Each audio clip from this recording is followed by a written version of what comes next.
wrote the song Near You with a guy named Rivers Rutherford, who, if you know songwriting legends at all, he is certainly an amazing songwriter. And I was very lucky and blessed to have a chance to sit down and write with him. You know, the song is pretty simple in the way that we approached it.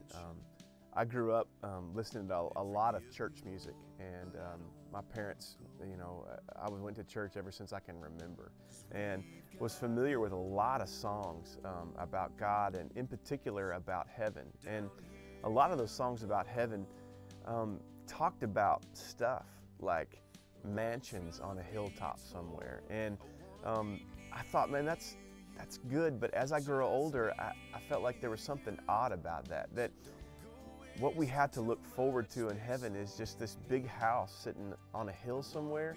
Just didn't seem necessarily right to me, because if that's true, guys like Bill Gates have nothing to look forward to in their heaven, because they can have that here. And so I researched the verse a little bit that says, "In my Father's house there are many mansions, and if it were not if it were not so, I would have told you so." And when I started realizing the true meaning of that verse, that particular word mansion wasn't necessarily saying that it's the size of the house. The idea there is the closeness to the Father. And so when I understood that heaven is really closeness to the Father, that's the real stuff of heaven, I thought, man, I've got to sit down and try to write a song about this. And so it just worked out that I got a chance to write with one of the best writers that I think that I've ever heard in my life, and write this real, just hopefully tender song that says, you know, I just want to be near you.